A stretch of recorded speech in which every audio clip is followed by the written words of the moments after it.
اس کا جواب یہ ہے کہ اگر کسی کے پاس رقم موجود تھی زکوٰۃ کے نصاب کے برابر، اس پر سال گزر گیا، سال گزرنے کے بعد اگر مال خرچ ہو جاتا ہے اور وہ زکوٰۃ ادا نہیں کرتا تو یہ زکوٰۃ ادا کرنا اس کے ذمہ رہے گا۔ جس وقت بھی اس کے پاس مال آئے گا تو یہ بندہ اس مال میں سے اپنی مقررہ زکوٰۃ ادا کر دے گا۔ کفیل اطہر قاسمی صاحب نے سیوہارا انڈیا سے سوال کیا ہے، لکھتے ہیں کہ میں نے سوال لکھا تھا کہ کان میں تیل ڈالنا کیسا ہے؟ نور الایضاح، کتاب المسائل اور فقہ کی کچھ کتب میں لکھا ہے کہ روزہ فاسد ہو جائے گا، قضا لازم ہوگی، کفارہ نہیں ہوگا، اور آپ کی طرف سے جواب دیا گیا کہ کان میں تیل ڈالنے سے کچھ نہیں ہوگا۔ اس سوال کا اطمینان بخش وضاحت فرما کر عند اللہ ماجور ہوں۔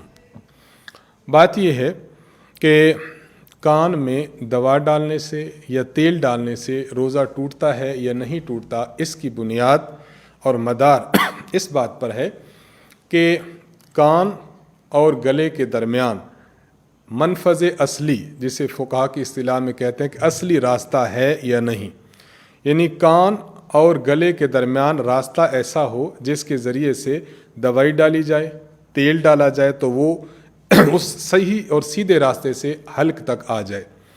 ہمارے قدیم علماء کی تحقیق یہ تھی کہ کان اور گلے کے درمیان منفذ اصلی یعنی حقیقی راستہ موجود ہے کہ اگر دوائی ڈالی جائے، کوئی تیل ڈالا جائے تو وہ ڈائریکٹلی انسان کے گلے میں آ جاتا ہے، جس طرح منہ کے ذریعے کوئی چیز اندر لے جائے تو وہ گلے میں جاتی ہے۔ تو ہمارے قدیم علماء کی تحقیق یہ تھی، اس لیے وہ روزہ کے ٹوٹنے کے قائل تھے۔ آج کل جدید تحقیق یہ آ چکی ہے کہ کان اور گلے کے درمیان منفذ اصلی یعنی اصلی اور حقیقی راستہ نہیں ہے، بلکہ اگر کوئی دوائی یا تیل ڈالا جائے تو مسامات کے ذریعے اس کا اثر حلق تک آتا ہے۔ اس لیے آج کے علماء کی تحقیق یہ ہے کہ روزہ نہیں ٹوٹتا۔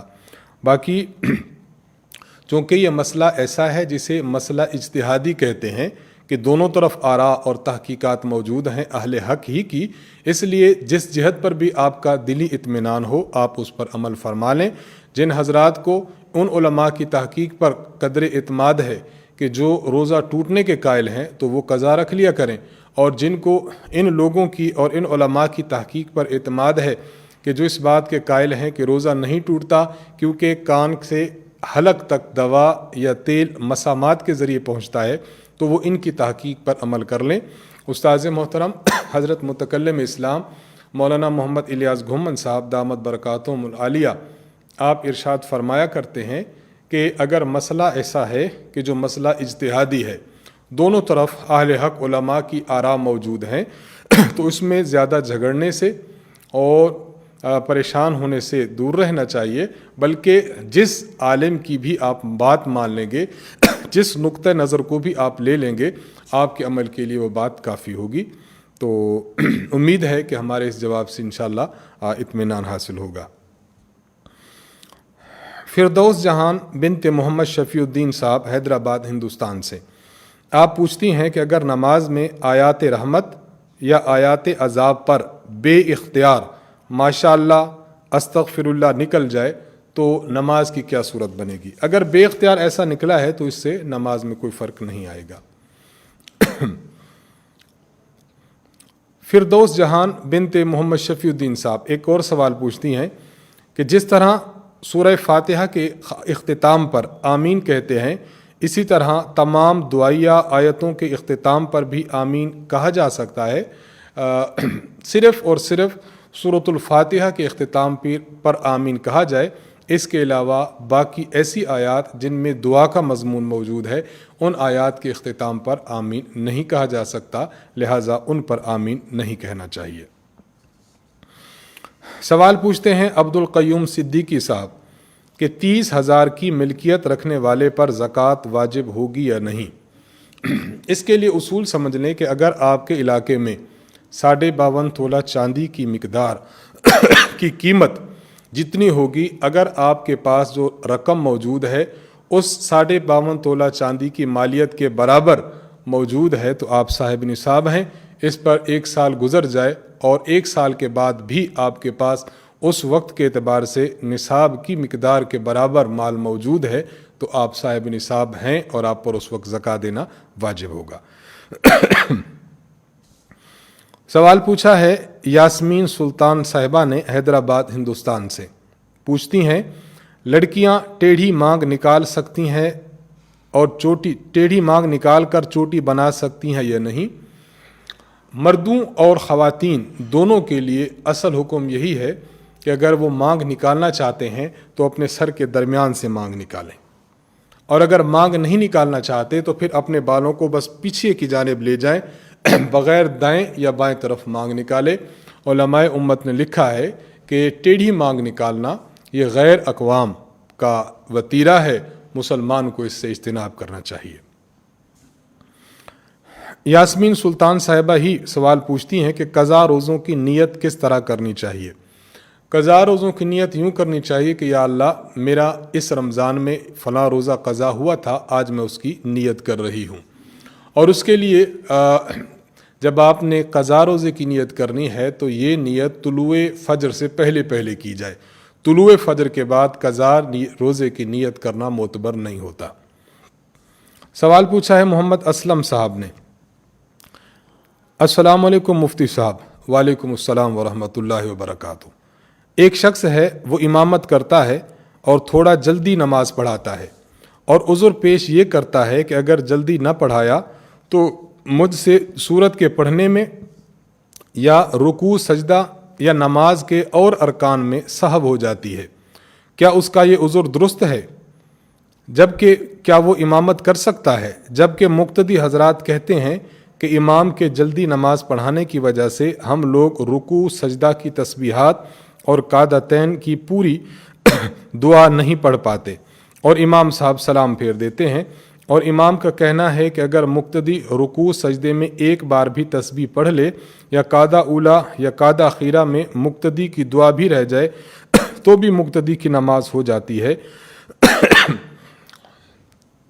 امام صاحب کا یہ عذر تو قابل قبول نہیں ہے کہ چونکہ مجھ سے تلاوت بھول جاتی ہے اس لیے میں جلدی نماز پڑھا لیتا ہوں۔ تراویح 1 سال کے بعد آتی ہے اور یہ اللہ تبارک و تعالیٰ نے اپنے پیغمبر جناب رسول اللہ صلی اللہ علیہ وسلم کے ذریعے ہمیں عبادت عطا فرمائی ہے، اس لیے سال بعد آنے والی عبادت کو بے ہنگم طور پر جلدی اور بہت زیادہ پھرتیلے انداز سے اس طرح پڑھنا کہ پچھلے مقتدی رکوع اور سجود ٹھیک طور پر نہ کر سکے، یہ درست نہیں ہے۔ امام صاحب کا یہ عذر قابل قبول نہیں ہے۔ امام صاحب کو چاہیے ادب کے ساتھ، احترام کے ساتھ، پوری تسبیحات کے ساتھ اور بڑے وقار اور خشوع اور خضوع کے ساتھ اور ترتیل قرآن کے ساتھ مقتدیوں کو تراویح پڑھائیں۔ سوال پوچھا ہے محمد رستم پرویز صاحب حیدرآباد انڈیا سے، آپ پوچھتے ہیں کہ ایک طالب علم ہے جس نے تعلیمی سال کے بیچ کی چھٹی میں کچھ دنوں کام کر کے اتنی کمائی کر لی ہے کہ اس پر زکوٰۃ واجب ہو سکتی ہے، مگر اس کے گھر کا دستور یہ ہے کہ اولاد پیسے کما کر ساری کمائی اپنے والد کے سپرد کر دیتے ہیں۔ چنانچہ جب اس طالب علم نے اپنی کمائی اپنے والد کو دینا چاہی تو ان کے والد صاحب نے یہ کہتے ہوئے نہ لیا کہ اس کو تم ہی رکھو اور آگے کی تعلیم کے لیے اپنی یونیورسٹی کا فیس دے دیا کرنا۔ طالب علم پہلے پورا تعلیمی خرچہ اپنے گھر سے لیا کرتا تھا۔ اب سوال یہ ہے کہ کیا یہاں باپ کی طرف سے بیٹے کو مالک بنانا ثابت ہوگا یا نہیں، جبکہ اس طالب علم سے پیسے فیس کی وجہ سے نہیں لیے گئے ہیں، اور کیا اس طالب علم پر زکوٰۃ واجب ہوگی یا نہیں؟ جی ہاں، یہ والد صاحب کی طرف سے آپ کو مالک بنانا شمار ہوگا، اگر آپ پھر بھی صاحب نصاب بنتے ہیں تو پھر آپ پر زکوٰۃ واجب ہوگی۔ سوال کرتے ہیں حمزہ آوان صاحب کہ آوان فیملی کو زکوٰۃ دی جا سکتی ہے یا نہیں؟ آوان فیملی کے متعلق بعض حضرات کی رائے یہ ہے، یعنی خود آوان برادری کے بعد احباب کی رائے یہ ہوتی ہے کہ ہم حضرت علی رضی اللہ تعالیٰ عنہ کی طرف منسوب ہیں، ان کی باندی حنفیہ کے بیٹے محمد ابن الحنفیہ کی طرف سے۔ تو اگر آوان برادری اس بات کی تحقیق کر لیتی ہیں کہ محمد بن حنفیہ کے واسطے سے ان کا نسب حضرت علی المرتضیٰ رضی اللہ تعالی عنہ تک پہنچتا ہے تو ایسی فیملی سادات فیملی شمار ہوگی. ایسی فیملی کو زکوٰۃ دینا جائز نہیں ہوگا. اگر ان کی معاملت کی جائے تو زکوٰۃ کے علاوہ دیگر عطیات سے کی جا سکتی ہے. باقی ان کے نسب کی تحقیق ہمیں تو نہیں ہے، اور حمزہ آوان صاحب سے ہم یہ بات عرض کریں گے کہ آپ اپنی فیملی کے اور اپنے اس خاندان کے اہل علم حضرات کو اس طرف متوجہ کریں کہ وہ اس کی تحقیق کریں کہ اگر نسب واقعی حضرت محمد بن حنفیہ تک ملتا ہے تو پھر آپ سادات ہیں، آپ کے لیے زکوٰۃ لینا جائز نہیں ہوگا. تمام فتاوی میں یہی بات درج ہے. سوال پوچھا ہے لیاقت علی صاحب نے کہ نماز جنازہ پڑھنے کا زیادہ حقدار کون ہے، امام مسجد ہے یا ورثہ ہیں؟ فقہ کی کتب میں واضح طور پر مذکور ہے کہ نماز جنازہ کا حقدار ورثہ سے پہلے امام مسجد ہے. امام مسجد پڑھائے، اس کے بعد اگر وہ نہ ہو تو پھر وارثوں میں سے کوئی پڑھا سکتا ہے. اگر دو مرد باجماعت نماز پڑھنا چاہیں تو مقتدی امام کے دائیں جانب تھوڑا سا پیچھے کھڑا ہوگا، اور اگر کچھ عورتیں بھی ہوں تو اس صورت میں مقتدی کہاں کھڑا ہوگا، امام کے پیچھے یا امام کے دائیں جانب؟ سوال یہ کیا ہے صوبہ اتر پردیش انڈیا سے ابو زرعہ معروفی صاحب نے. اگر مرد مقتدی ایک ہی ہے تو امام کے دائیں جانب بھی کھڑا ہوگا اور باقی خواتین پچھلی صف میں کھڑی ہو جائیں گی. اس طرح سے صف بندی کی جا سکتی ہے. سوال پوچھا ہے، سائل نے نام نہیں لکھا. السلام علیکم ورحمۃ اللہ وبرکاتہ. وعلیکم السلام ورحمۃ اللہ وبرکاتہ.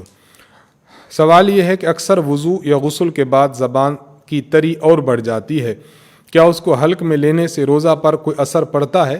نہیں، اس سے روزہ پر کوئی اثر نہیں پڑتا.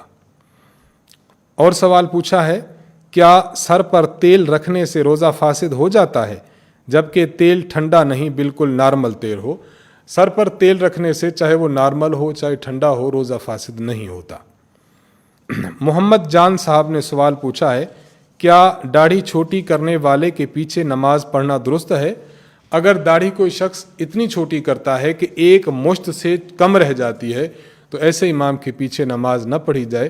اس امام کے پیچھے نماز پڑھنا مکروہ تحریمی ہے.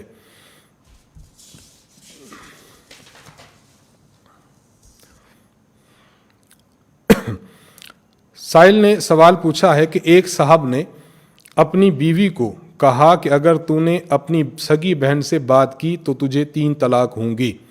اب مرد بات کرنے کی اجازت دینا چاہتا ہے تو کیا مرد کی اجازت سے بات کرے تو طلاق واقع نہ ہوگی؟ رہنمائی فرما دیں. خامند اجازت دے بھی دے تب بھی عورت کے اپنی بہن سے بات کرنے سے طلاق واقع ہو جائے گی. یہ تعلیق طلاق ہے، اور تعلیق جب بندہ کسی کام پر کسی بات کو معلق کرتا ہے تو معلق کرنے سے وہ بات اس پر معلق ہو جاتی ہے. اب اس بندے کو واپس لینے کا اختیار نہیں ہوتا. اگر یہ عورت اپنی بہن سے بات کرے گی تو پھر اسے 3 طلاق واقع ہو جائے گی. البتہ اس سے بچنے کا ایک شرعی طریقہ جو علماء نے لکھا ہے وہ میں عرض کر دیتا ہوں. اس کو مزید آپ کسی اپنے قریبی دارالفتاء سے بھی سمجھ لیجئے گا. اگر کوئی ایسی صورتحال پیدا ہو جائے کہ خاوند نے کسی کام پر ایک چیز کو معلق کر دیا، اگر یہ کرو گی تو 3 طلاق. اب عورت اس سے بچنا چاہتی ہے تو اس کا طریقہ فقہا نے یہ لکھا ہے کہ خاوند اپنی اس بیوی کو 1 طلاق بائن دے دے.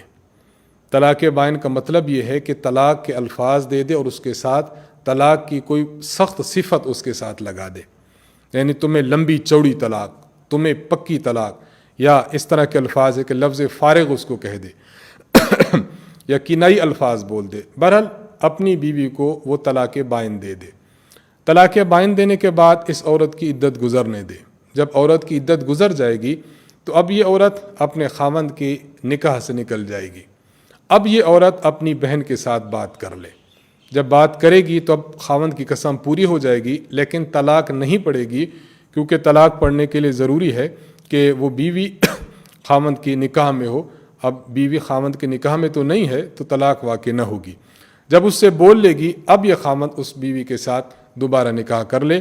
یوں یہ آئندہ اس کے ساتھ بول بھی سکے گی بہن کے ساتھ, اور خاوند کو صرف پیچھے 2 طلاقوں کا اختیار باقی رہے گا. یہ مسئلہ بڑا نازک ہے, اس لیے دارالفتاء سے بار بار اس کو سمجھ کر پھر اگر عمل کرنا چاہیں تو کر لیں. سوال پوچھا ہے عبید اللہ صاحب نے, مفتی صاحب اگر روزہ کی حالت میں غسل کرتے ہوئے ناک میں پانی چلا جائے اور حلق میں بھی محسوس ہو تو اس کا کیا حکم ہے؟ اس کا حکم یہ ہے کہ آپ کا روزہ ٹوٹ گیا, آپ ایک روزے کی قضا کر لیں. عائش خان سوال پوچھتے ہیں کہ جو پلاٹ صرف پیسہ محفوظ کرنے کے لیے خریدا جائے کہ ہمارا پیسہ محفوظ رہے گا, ایسے پلاٹ پر حج فرض ہوتا ہے؟ جی ہاں, اس پر حج فرض ہوگا کیونکہ وہ آپ کی ملکیت میں ہے.